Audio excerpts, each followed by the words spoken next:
Ассалаумағалейкум құрметті көрермен, армысыздар. Сіздер футбол туралы YouTube каналындасыздар. Назарларыңызға футболдан Қазақстан Премьер-лигасының кезекті 23-ші тур ойындарына жасаған шолуымызды ұсынамыз. 19 қазан күні Қарағанды қаласында астаналық Жеңіс командасы Талдықорғандық Жетісу командасын қабылдады. Ойынның 55-ші минутында Жеңіс командасының грузиялық ойыншысы Зураб Тевадзе гол соқты. Ол командаласы португалиялық Бруно Сильваның көтерген айып добын баспен соғып голға айналдырды.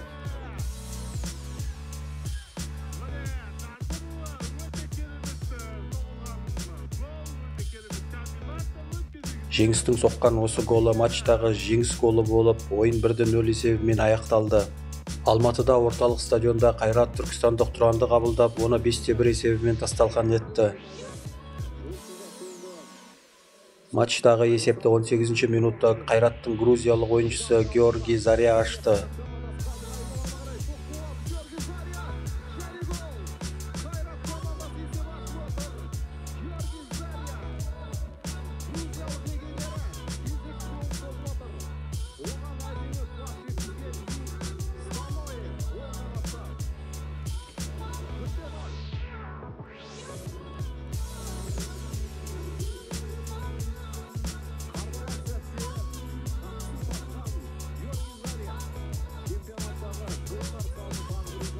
Жиырма 29-ші минутта Қайрат рикошет арқылы екінші голын салып, ойында автогол тіркелді.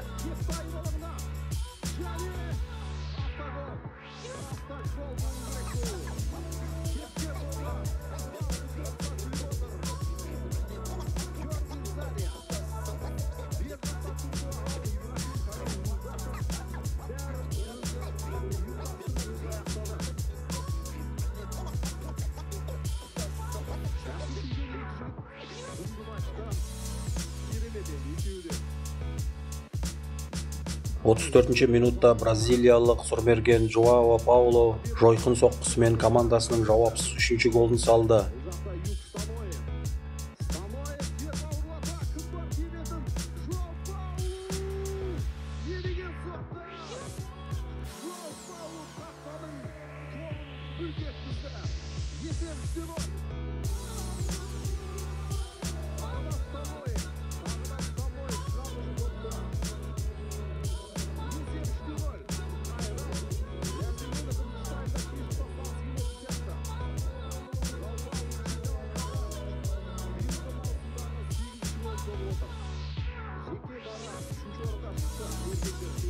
Жоао Пауло 74-ші минутта матчтағы екінші голын сала білді.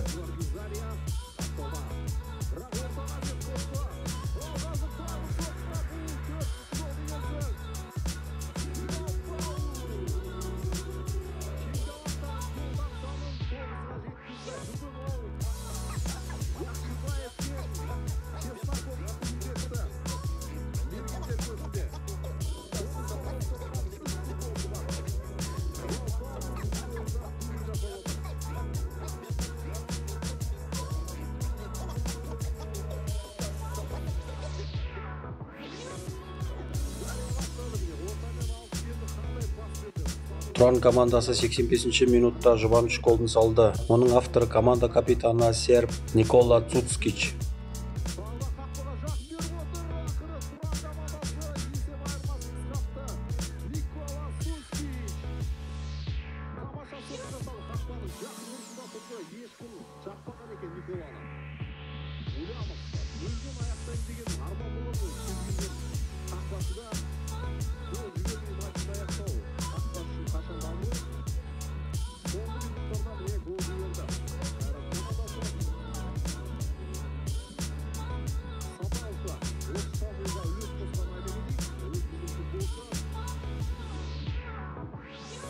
Дегенмен матчқа қосылған қосымша уақытта Жоао Пауло хет-трик рәсімдеп, осы ойындағы нүктені қойды.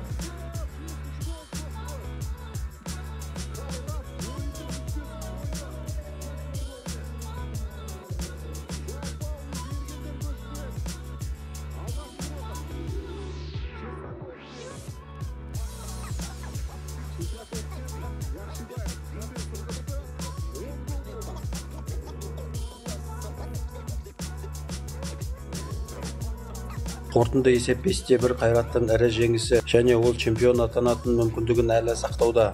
Чемпион атану ықтималдығы жоғары Шымкенттік Ордабасы Қостанайлық Тобылға қонаққа барды.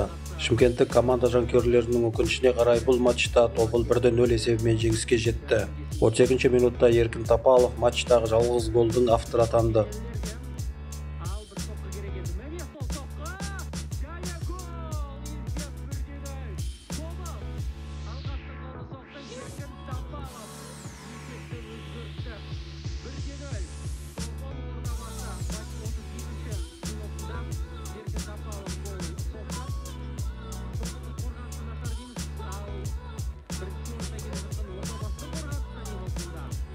Тобылдың жеңісі Ордабасының жеңілісі, бұл дегеніміз чемпиондық талас қыза түсті деген сөз. Петропавл қаласында жергілікті Қызылжар мен Атырау командалары арасындағы матч өтті. Есепті 16 минутта бұрыштама соққысынан кейін алаң иелері ашты. Гол авторы Қызылжардың бразилиялық футболшысы Сабино.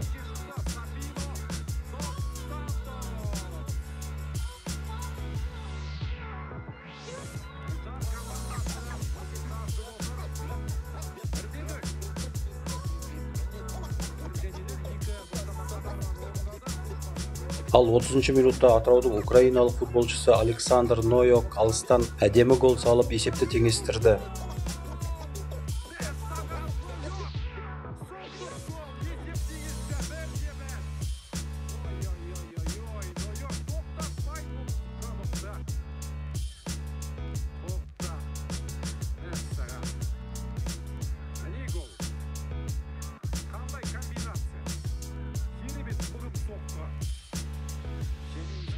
Алпыс 67 минутта командаласынан пас алған Қызылжардың португалиялық футболшысы Рубен Бриджидо командасын есепте қайтадан алға шығарды.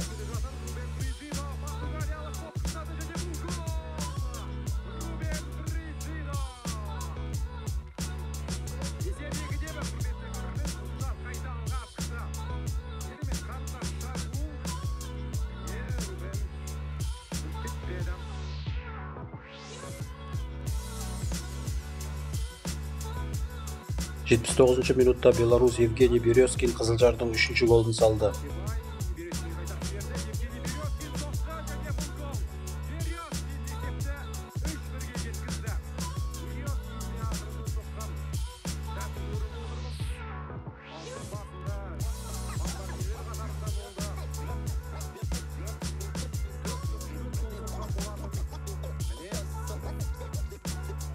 Сексен 8 минутта бұрыштама соққысынан кейін атыраулық Александр Нойок матчта дубль рәсімдеп есепті қысқартқан болатын.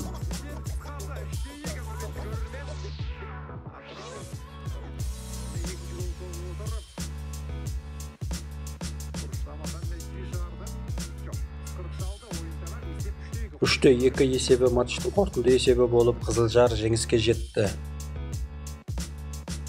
Семейдегі Спартак стадионында жергілікті Елімай елордалық Астананы қабылдады.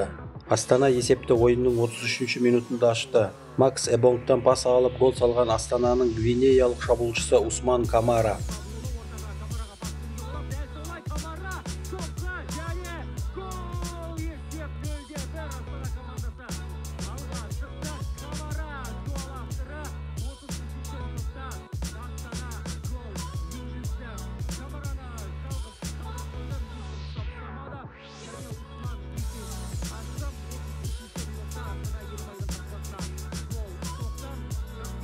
Араға 4 минут салып Астана есепті еселеді. Бірінші голдың авторы Камараның пасынан кейін команда капитаны хорват Марин Томасов техникалық тұрғыда шеберлігін көрсетіп, қарсылас команда қақпашысынан айласын асырды.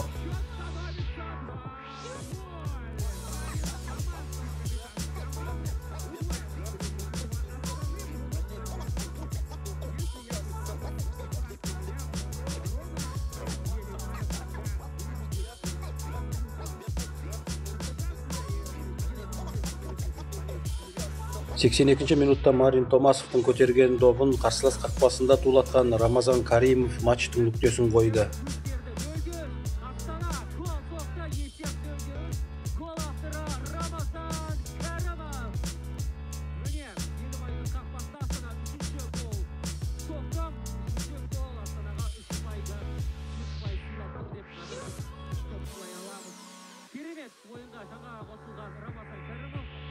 Қорытынды есеп 0-3 Астананың кезекті жеңісі. Турдың соңғы ойынында Қызылордалық Қайсар Қарағандылық Шахтерді қабылдады. Бұл ойынның тағдырын ұлттық құрамамыздың шабуылшысы Айбар Жақсылықов шешкен сияқты. Өйткені Айбар бұл кездесуде голдардың бірінен соң бірін салып матчта хет-трик рәсімдеді. Ойынның 27 минутында ол командасының бірінші голын салды.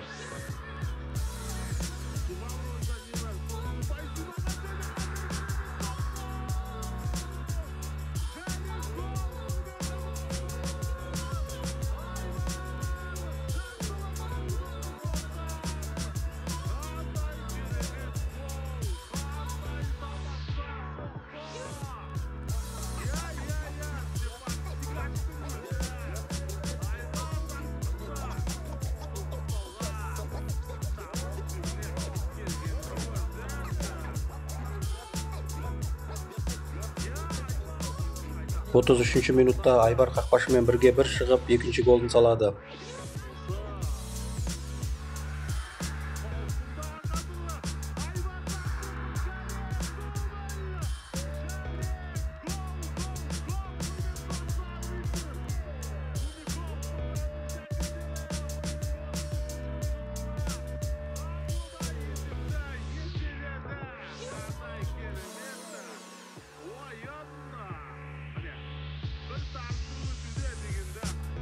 Қырық жетінші минутта чемпионат аутсайдері Шахтер Айбар Жақсылықовтан үшінші рет гол жібереді.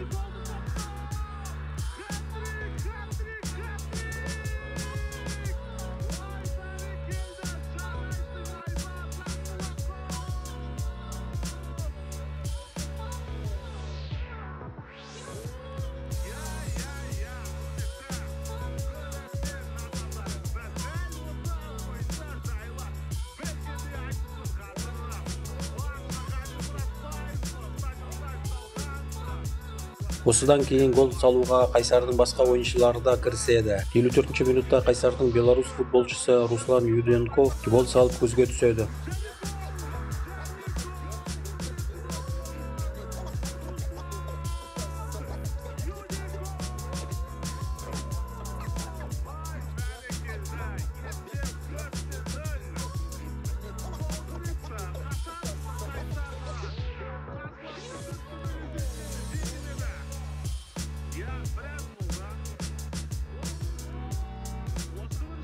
Жетпіс үшінші минутта камерундық футболшы Камени Қайсардың 5-ші голын салды.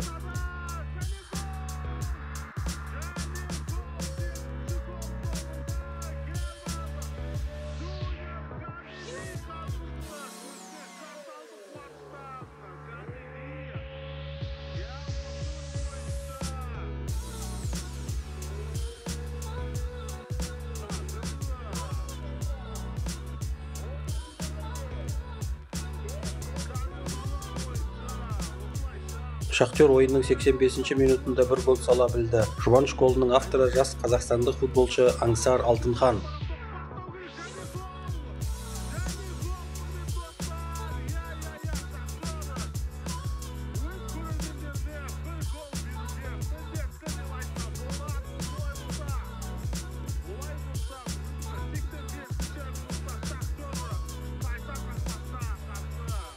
Қорытынды есеп 5-1 Қайсардың ірі жеңісі. Енді назарларыңызға 23-ші турдан кейінгі Қазақстан Премьер-лигасының турнир кестесін ұсынамыз. Турнирлік кестенің басында осы турда жеңілсе де 39 ұпаймен Шымкенттік Ордабасы қала берді. Екінші орынға осы турда Тұранды жеңген Қайрат шықты. Ал үшінші орынға 37 ұпай жинаған Астана келді. Астана чемпионаттың турнирлік кестесінде жоғарылай түсуін жалғастыруда, және де оның бәсекелестеріне қарағанда әлі бір ойыны ойналмаған. Ал чемпионаттың соңғы орынның иегері Қарағандылық Шахтер командасы деп ресми түрде айта берсек болады.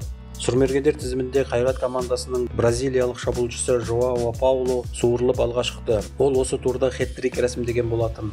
Осымен футболдан 2024 жылғы Қазақстан чемпионатының 23-ші тур ойындары бойынша жасаған шолуымыз аяқталды. 24-ші тур ойындары 26 және 27 қазан күндеріне жоспарланған. Біздің арнада болғандарыңыз үшін сіздерге көп рахмет. Келесі кездескенше аман сау болыңыздар.